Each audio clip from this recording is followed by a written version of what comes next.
දුමින්ද සිල්වට මරණීය දණ්ඩනය නියම වෙලා බන්ධනාගාර වෙතලා දඬුවම් ලබමින් ඉන්න අතරතුරේ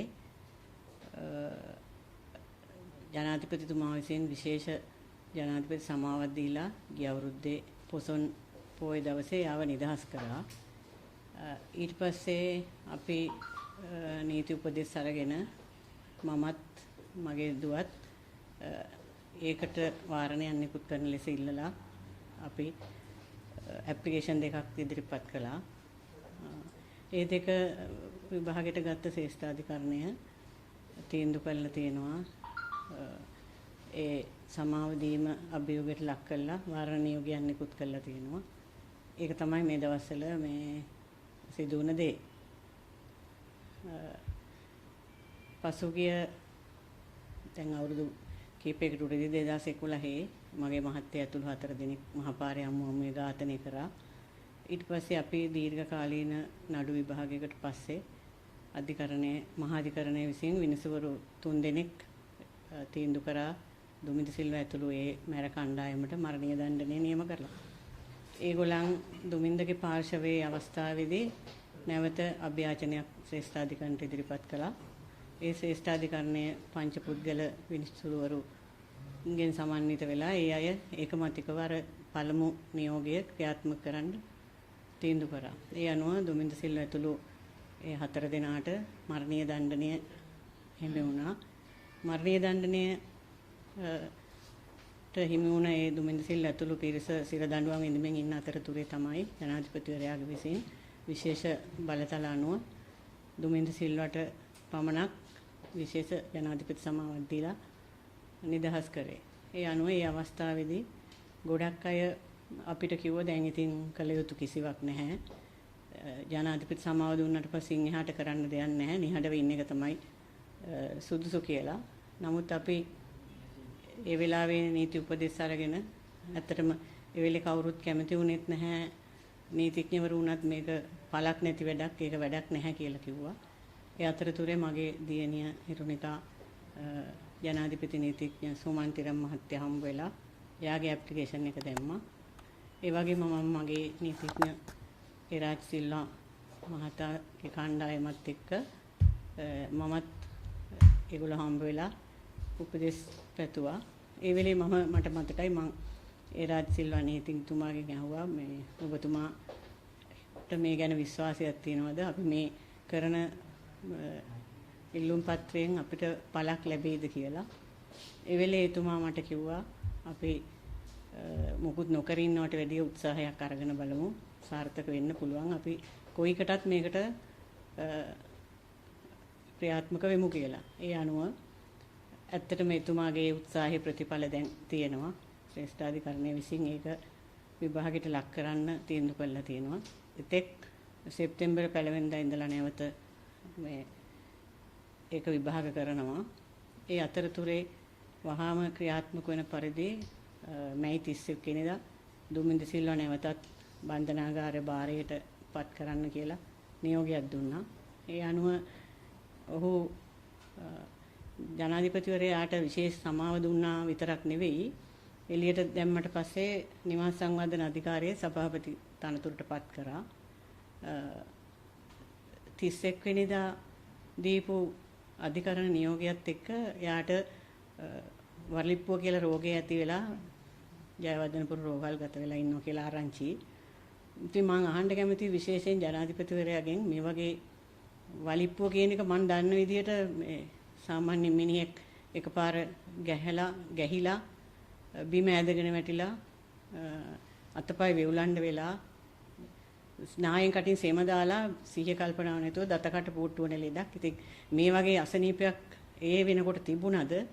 එහෙම නැත්නම් ඒක මේ අධිකරණ නියෝගයෙන් පස්සේ ඇති වෙච්ච රෝගයක්ද කියලා මට එතන ප්‍රශ්නයක් තියෙනවා. මම විශේෂයෙන් මේ වෙලාවේ ඔහුට ප්‍රතිකාර කරන වෛද්‍යවරුන්ට සහ ශ්‍රී ලංකාවේ වෛද්‍ය මණ්ඩලයට ඒ වගේම රජයේ වෛද්‍ය නිලධාරී සංගමයට කොටින්ම ශ්‍රී ලංකාවේ වෛද්‍ය වෘත්තිකයන් සියලු දෙනාටම කියනවා ඔය උත්තරීතර සේවය බාල්දු කරන්න එපා. ඒ වෛද්‍ය වෘත්තියේ ගෞරවය ආරක්ෂා කරන්න මේ වගේ පට්ටපල් බොරුකාරයෝ මිනිමරුවන්ට වෛද්‍ය උපදෙස් වෛද්‍ය ආධාර දීලා අර තනතුරේ තියෙන ගරුත්වය කෙලසන්න එපා කියලා. ඒ වගේම 2018 ජනාධිපතිවරයා ජනාධිපති ධුරයට පත් වුණාට පස්සේ මට මතකයි පළවෙනි කැබිනට් එක පත් කරලා කිව්වා විශේෂයෙන් ප්‍රකාශයක් කරා කැබිනට් ඇමතිවරුන්ට අමාත්‍යාංශ බාර දීලා මාස 3ක් ඇතුළත ඒගොල්ලන්ගේ ප්‍රගතිය සමාලෝචනය කරනවා කියලා. අකාර්යක්ෂම ඇමතිවරු හිටියොත් ඒ කියන්නේ අමාත්‍යාංශවල කාර්යභාරය හරියාකාර නොකරුණොත් ඒගොල්ලන්ගේ විෂයපතේ වෙනස් කරනවා කියලා කිව්වා. දැන් අවුරුදු 3කටත් කිට්ටුයි. නමුත් ඒ මාස 3න් කරනවා කියපු ප්‍රගති සමාලෝචනයක් මෙතෙක් කරපු බවක් දැනගන්න නැහැ. ඒක ගැන මම කැමතියි ජනාධිපතිතුමාගෙන් අහන්න මොකද්ද කියලා. ඒ තත්ත්වයට එක්ක රට එන්නේ අගාධයටපත් වුණා. ඒ වගේම ප්‍රගතිය කොයි හැටි වෙතත් කැබිනට් මණ්ඩල 10ක් විතර මේ වෙද්දි පත් කරලා අස් කරලා ඒ වගේ දෙයක් කරලා තියෙනවා. ඒ වගේම 2018 19 ජනාධිපතිවරණයෙන් පස්සේ ආ කරපු එක විශාල කාර්යයක් තමයි මේ බදු සහන දීලා බදු අඩු කළා. එයාගේ ගජමිතුරු ව්‍යාපාරිකයන්ගේ ආර්ථිකය ශක්තිමත් කරපු එක. ඒ වගේම කරපු අනිත් කාරණේ තමයි මේ වගේ මිනිමරු චෝදනා ලැබපු ගජමිතුරන්ට 9000 ගාණක් විතර ඉන්නවා කියලා කියනවා මරණීය දඬුවමේ නිසා සිර දඬුවම් විඳින. දැනට අවුරුදු 20 30 දඬුවම් විඳපු අයත් ඉන්නවා. ඒ අතරතුරෙන් මම අහනවා ඒ 9000 ගාණ අතරින් මොකද්ද දුමින්ද සිල්වට විතරක් මරණ දඬුවම නියම වෙලා හිටපු අය අතුරින් දුමින්ද සිල්වට විතරක් විශේෂ ජනාධිපති සමාව දෙන්න තියෙන විශේෂ හේතුව මොකක්ද කියලා මම දැනගන්න කැමතියි. ඒ වගේම එතුමා පහුගිය කාලේ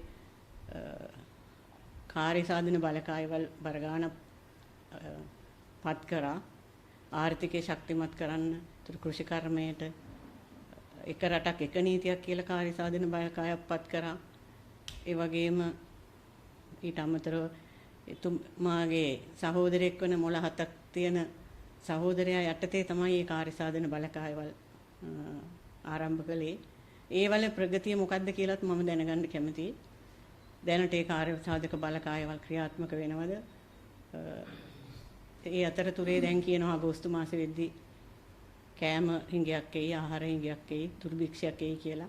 ඉතින් මම අහන්න කැමතියි මේ කෘෂිකර්ම සම්බන්ධයෙන් පත් කරපු කාර්ය සාධක බලකායේ කාර්යභාරයද මේ ආහාර හිඟයකට හේතු වුණේ කියලා. ඒ අරුණාම ඒ කාර්ය සාධක බලකායවල දැනට ක්‍රියාත්මක වෙනවද නැද්ද කියන එකත් මට දැනගන්න කැමතියි. ඒ වගේම ජනාධිපතිතුමා පහුගිය කාලේ ගම සමග පිළිසඳර පැවැත්තුවා. ගම් ප්‍රදේශ කීපයකට ගිහිල්ලා ඒ ගම්වල සෞභාග්‍ය කරා ගිහිල්ලාද කියලා මට දැනගන්න ඕනේ. මේ ප්‍රශ්න වලට ඒගොල්ලෝ විසඳුම් දුන්නාද කියලා. මට මතකයි එක ගම සමග පිළිසඳරකට ගිහිල්ලා අර ඉංග්‍රීසි ගුරුවරියක්ගේ ඉංග්‍රීසි කතනය පිළිබඳ යා පරීක්ෂණයක් කරා. මම හිතන්නේ ඒ ගමේදී කරේ ඒ දේ විතරයි. තව පිළිසඳරකදී ගිහිල්ලා මට මතකයි ශිෂ්‍යාවක් කම්පියුටර් 6ක් කැඩුනා. 6ක් තියෙනවා 2ක් කැඩුනා කිනෝට යා ඉතිරි 3ට මොකද උනේ? අන්න ඒ වගේ විහිළු දේවල් කර කර තමයි මේ පිළිසඳර කරේ. මම දැන් මමත් ගමක ඉපදිලා ගමක ජීවත් වෙලා හැදිච්ච වැඩිච්ච කෙනෙක් විදිහට මේ තියෙන සියලු ආර්ථික ප්‍රශ්න මටත් තියෙනවා. ගොඩක් අද මිල නෙවෙයි බඩු මිල හෙට වැඩි. ඒ වගේම උද්දමනය අධිකයි. බාහන්න හිඟ වෙනවා ඉස්සරහට. ඉතින් ඔබතුමාගේ සෞභාග්‍යයේ දැක්මේ ලක්ෂණ මේවද කියලා මම අහනවා. ඒ වගේම පහුගිය කාලේ ඔබට මතක ඇති මගේ මහත්තයාට ඇතුළු පිරිසට වෙඩි තියලා මරලා දාන වෙලාවේ එක පොලිස් අධිකාරිවරයෙක් හිටියයි පළාත භාරව. ඒ දවස්වල මාධ්‍ය වලින් ගියා. එයා ඒ සිද්ධිය වෙච්ච මීටර් 500ක වගේ දුරක ඉඳන් මේ සිද්ධිය ඔහෙ වෙන්න ඇරලා බලන් හිටියා. ඒ පුද්ගලයාම තමයි මේ මාර්තු මහිනාව වෙනිදා ගෝඨාගමට ගහන කොට එයා දැන් නියෝජ්‍ය පොලිස්පතිවරයෙක්. එයා එතෙන්ට ඇවිල්ලා ගෝඨාගමේ අරගලකාරයන්ට මැර පිරිස පහර දෙද්දී ඕන දෙයක් වෙන්න කියලා බලන් හිටපු පුද්ගලයා. ඒකත් මේ වෙලේ මට විශේෂයෙන් කියන්න ඕන. ඒ වගේම මම කැමති ඔබතුමා ජනාධිපතිවරයා විදිහට දුමින්ද සිල්වට සමාව දුන්න අවස්ථාවේ ඒ සමාව දීම ප්‍රකාශයට පත් කරනවා එක්කම පැයක් ඇතුළත වගේ හිටපු ඇමරිකානු තානාපතිතුමිය ට්විටර් පණිවිඩයක් නිකුත් කළේ ඒක අභියෝගයට ලක් කරා. ඒ වගේම එක්සත් ජාතීන්ගේ මානව හිමිකම් සංවිධානයේ විසින් ඒ පිළිබඳව ප්‍රකාශයක් නිකුත් කරා. ශ්‍රී ලංකා නීතිඥ සංගමය මේ සිද්ධියත් සමග නීති ආධිපත්‍යයට ආදනයට ලක් වෙන බව සහ තවත් විශේෂ කරුණු කීපයක් සඳහන් කරලා ජනාධිපතිවරයා ලියුමක් ඇරියා. ඒ වගේම මගේ දියණිය හිරුනිකා දීර්ඝ කරුණු සහිතව එතුමාට ලිපියක් නිකුත් කරා මේ සමාව දීම සම්බන්ධයෙන්. ඒ කිසි දෙයකට පිළිතුරක් ලැබුණේ නැහැ. මම මේ ළඟදී දැක්කා එක පුද්ගලෙක් කියලා තියෙනවා එයා ජනාධිපතිවරු ගණනාවක් එක්ක වැඩ කරා. හැබැයි මේ ජනාධිපතිවරයා විශේෂයි හේතුව මෙයාට එකපාර වැඩ 30ක් කරන්න පුළුවන් කියලා. ඉතින් මට හරි පුදුමක් හිතුණා. මොකද මට නම් අඩු ගානේ කතා කර කර කන්නවත් බෑ. කියන්නේ ක්‍රියාවන් දෙකක් එකපාර කරන්න බෑ. ඉතින් මෙයා මේ වැඩ 30ක් එකපාර කරනවා. ඊළඟට ඊටාම කාර්යබහුලයි. ওই ලිපිවලට උත්තරයක් ලියන්නවත් අවස්ථාවක් නැහැ කියලා කියනවා. ඉතින් මං හිතනවා ලෝකේ ඊටාම දියුණු රටවල් වල ජනාධිපතිවරු අගමැතිවරු ඉන්නවා. ඒ අයට මම හිතනවා පැය 24 මේගොල්ලෝ වැඩ කරන්නේ නැහැ. එකවර කාර්යභාර 30 40ක් කරන්නේ නැහැ. ඒ රටවල් එච්චර දියුණු වෙන්න සහ මෙච්චර වැඩ කරන අතිශය කාර්යබහුල ජනාධිපතිවරයාගේ රට එන්න එන්න පල්ලෙමට බහින්න හේතුවක විශාල රහසක් කියලා මට හිතෙනවා. එක හේතුවක් මට තේරෙන විදිහට එතුමා ඔක්කොම පටලවාගෙන කියලා හිතෙනවා මට. මොකද කොවිඩ් කතන්දරේ ප්‍රශ්නේ වෙලාවේදී මුළු ලෝකෙම එන්නතක් පස්සේ යද්දී එන්නත පිළිගනිද්දී අපේ රට විතරක් මේ පැණි වලට මුට්ටිය වලට ගඟට දදා ඒකට වෙනම ගමනක් ගියා. ඊළඟට තෙල් ප්‍රශ්නේ වෙලාවේදී එතුමා මේ ආගමන විගමනයකට ගියා. ඊළඟට මේ හාල් ප්‍රශ්නේ වෙලාවේදී ආර්ථික මධ්‍යස්ථානික ගිහිල්ලා අර මුදලාලි වගේ කඩේක ගිහිල්ලා කැෂියර් එකේ ඉඳන් මොකද්ද මගුලක් කරා. ඉතින් ඒ වගේම දැන් මේ ගෑස් පෝලිං තෙල් පෝලිං එන වෙලාවේ ඉදම් අමාත්‍යාංශයට ගියා. ඉතින් මේ අදාළ තැනට අදාළ අවශ්‍ය වෙලාවේ අවශ්‍යතාවයේ අනුව ඒ අදාළ තැනට යනව නෙවෙයි. ඉතින් මට හිතෙනවා ඒ නිසාත් දන්නේ මේ රට මෙච්චර අගාධයට ගිහිල්ලා තියෙන මේ ඔක්කොම පටලවාගෙන ඉන්න නිසාද කියලා. කොහොම වුණත්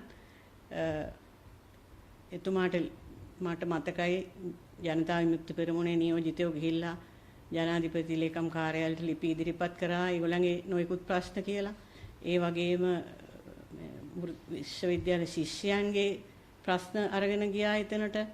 සමහරව එතෙන්ට ගිහිල්ලා ඒ ලිපිය බාර ගන්න කෙනෙක් නැති වුණා. මෙතනම පුච්චලා දාලා ආවා. ඉතින් මේ මං හිතන්නේ කිසිම ලිපියකට පිළිතුරක් දුන්නා කියලා. ඒ වගේම මගේ දියණිය එදා ඔබතුමාගේ පෞද්ගලික නිවසට ගිහිල්ලා කාන්තාවන් පිරිසක් එක්ක ගිහිල්ලා ඔබතුමාට බැරි නම් බිරිඳට හරි ලියුම දෙන්න කාන්තාවන්ට ඒ දවස්වල තියෙන ප්‍රශ්න ටික කියලා ලියුමක් අරගෙන ගිහිල්ලා බිම වාඩි වෙලා සෑහෙන වෙලාවක් හිටියා. ඒ අවස්ථාවේ කිසියම් පුද්ගලෙක් ඇවිල්ලා ලේකම්වරයෙක් කියලා ඒ ලිපිය බාරගත්තා. හැබැයි මේ මිනිසයන් ත්‍රස් දාන වෙලාව අද වෙනකන් මිනිහට වෙච්ච දෙයක්වත් නැහැ. ලියුමට උත්තරයක්වත් නැහැ. මම දන්නවා අතිශය කාර්යබහුල ඔබතුමාට මේ ලිපි වලට උත්තර ලියලා ඉන්න වෙලාවක් නැහැ. ඒ නිසා මම යෝජනාවක් කරන්න කැමතියි. දැන් ගම සමග පිළිසඳර කාලෙකින් තිබ්බේ නැහැ. ඒ තිබිච්ච පැතිවල මිනිස්සුත් අපිට කියනවා මේ ප්‍රශ්න අපිට තියෙනවා කියලා. මම කාන්තාවක් මවක් සහ ගෘහණියක් විදිහට සහ මේ රටේ පුරවැසියෙක් විදිහට මේ සියලු ප්‍රශ්න අපිටත් තියෙනවා. බැලු තැන පෝලිං බැලු තැන බෝඩ් උස්සගෙන මිනිස්සු ඊටාම දුක්ඛිත ජීවිත ගත කරන්නේ. මේ මිනිසුන්ගේ ප්‍රශ්න ටික සියල්ල අපි දන්නවා. ඒක අපේ පෞද්ගලික ප්‍රශ්න නෙවෙයි. ඒවා මේ මහ ජනතාවට මේ දවස්වල තියෙන ප්‍රශ්න. මම ඔබතුමාට විශේෂ ආරාධනයක් කරනවා. අපි ගම සමග පිළිසඳරක් දැන් ගමකටනේ යන්න ඕන. අලුතෙන් ගමක් ඇදලා තියෙනවනේ ගෝඨාගම කියලා. අපි ඒ අරගල භූමියට ගිහිල්ලා මේ ප්‍රශ්න වලට විසඳුම හොයන්න අපි මුහුණට මුහුණ සාකච්ඡාවක් පවත්වමු. මම ඒකට ඔබතුමාට ආරාධනය කරනවා. මම මගේ දුවත් එක්ක මෙන්නම්කෝ. එතකොට අපේ ඒ ලිපි වලට පිළිතුරු සහ අපිට පැයක විතර කාලයක් දෙන්න ඔබතුමාගේ වටිනා කාලෙන් මධ්‍යම රාත්‍රියේ හරි හිමිදිරි පාන්දර හරි කමක් නෑ. මට ඕන වෙලාවක පුළුවන්. මොකද අපි කිසිම මේ වැරදි වැඩක් කළා හොරමැර වංචා කළා නැහැ. අපිට ඕන වෙලාවක ඔබේ රටේ ඕනම තැනකට පයින් ඇවිදගෙන යන්න පුළුවන්. මේ දවස්වල තියෙන ප්‍රශ්නත් එක්ක මටත් තියෙනවා මගේ වාහනේ ඩීසල් නැහැ. ඒ හින්දා මම ඉන්න තැන ඉඳලා ඔබතුමාගේ ඔය සුපුරුදු ජනාධිපති ලේකම් කාර්යාලයේ තියෙන තැනට එන්න මට විනාඩි 10ක් 15ක් යයි. ඔබතුමා කාලයක් උතන සේවය කරේ. ඔය මන්දිරේ ඉඳලා මං හිතන්නේ ඔබතුමාට යන්නෙත් විනාඩි 5ක් 10ක්. ඒ අනුව ඔතෙන්ට එන්න පයින් ඇවිදගෙන ඇඟටත් හොඳයි. අපි විවෘත සුහද සාකච්ඡාවක් පවත්වමු. මට විශේෂයෙන් මගේ පෞද්ගලිකව මට දැනගන්න ඕන අර 9000 ගාන මිනිමරු චෝදනා ලබන අය අතරතුරේ අවුරුදු 20 30 දඬුවම විඳපු අය අතරතුරේ මොකද්ද දුමින්ද සිල්වාවට විතරක් විශේෂ ජනාධිපති සමාවක් දෙන්න තිබ්බ හේතුව කියන එක තමයි මට පුද්ගලිකව දැනගන්න ඕන. ඒ අරුණාම අපි මුළු සමාජයේ තියෙන සියලු ප්‍රශ්න ගැන සාකච්ඡාවක් කරමු. විශේෂයෙන් ඒ එන අවස්ථාවට අර මං කියපු පොලිස් නිලධාරියා වගේ ආරක්ෂක නිලධාරීන් අරගෙන එන්න. මම නම් තනියම එන්නේ මගේ දුවත් එක්ක. ඒ ආරක්ෂක නිලධාරීන් අර වගේ පුද්ගලයෝ ගෙනාවොතින් අපේ කතා කරන දෙයට ඒගොල්ලෝ කන් දෙන එකක් නැහැ. ඒගොල්ලෝ පැත්තකටලා ඔය වෙන්න දෙයක් විචාවේ කියලා බලන් ඉඳී. ඒ නිසා මම ඔබතුමාට ඊටාම කාරුණිකව සුහදව මේ තියෙන ප්‍රශ්න ටික රට වෙනුවෙන්, ජාතිය වෙනුවෙන් සහ මව්වරු වෙනුවෙන් විශේෂයෙන් මේ තියෙන ආර්ථික පීඩනයේ දැනෙන්නේ කුස්සියේ ඉන්න මවට ඒ අයගේ සියලු ප්‍රශ්න ටික අපි විසඳගන්න මට අවස්ථාවක් දෙන්න කියලා කාරුණිකව ඉල්ලනවා. ඔබතුමිය මොකද කියන්නේ වද දුමින් සිල්වා මහතාව අතරමලන කිව්වා මේක සම්බන්ධයෙන් සතුටු වෙනවද මොකද? එහෙම විශේෂ සතුටක් නැහැ ඇත්තටම. අපි කරේ අපිට මං හිතන විදිහට මේ කරපු අධිකරණ කටයුත්තේදී මට සාධාරණයක් වුණා. අධිකරණේ ඊටාම ස්වාධීනව මගේ ප්‍රශ්නේදී සර්ව සාධාරණ විසඳුමක් දුන්නා. ඉතින් දැන් මේකෙදි අපි කරේ මේ හිටපු ගමන් මෙයාට සමාව දීපු එක ගැන අපිට කළ හැකි දේ තමයි අපි මේ දීපු සමාව දීම සාධාරණද යුක්තද කියන එක තමයි අපිට දැනගන්න ඕනේ. එතුමාගේ විශේෂ බලතල අනුව මේ සමාව දීම සාධාරණද කියන එක. ඉතින් ඒකට අපි ඇප්ලිකේෂන් දෙකක් දාලා ඒ අනුව ශ්‍රේෂ්ඨාධිකරණය තමයි තීන්දුව කරේ. ඒකට වාරණ නියෝගයක් නිකුත් කළා. ඒ සමාව දීම දැනට නවත්තලා සැප්තැම්බර් 1 වෙනිදා ඉඳලා නැවත ඒක සාකච්ඡාවට ගන්න. ඉතින් අපිට එහෙම විශේෂ සතුටක් නැහැ. මොකද ඒක යාළගේ ඒගොල්ලන්ගේ පැත්තෙන් බලනකොට ඕනම කෙනෙක්ට මගේ කෙනෙකුට වරදක් වෙලා දඬුවම් වෙන්න වුණා මම බලන්නේ කාගේ හරි ඇඟිලිලා ඒක බේරගන්න. ඒකට තමන්ගේ මිනිමරුව වුණත් තමන්ගේ ළමයා තමන්ගේ සහෝදරයා තමන්ට වටිනවනේ. ඉතින් ඒකට මට ඒගොල්ලන්ට මොකුත් කියන්න බෑ. සමාව දීපු එකේ සත්‍ය අසත්‍ය ඒකේ නීත්‍යානුකූල අනීතික බව තමයි දැනගන්න ඕනේ. මේක අපි කරපු දෙයක් නෙවෙයි. අපේ ඇප්ලිකේෂන් එක සලකලා බලලා ශ්‍රේෂ්ඨාධිකරණය තමයි මේ තීන්දුව දුන්නේ.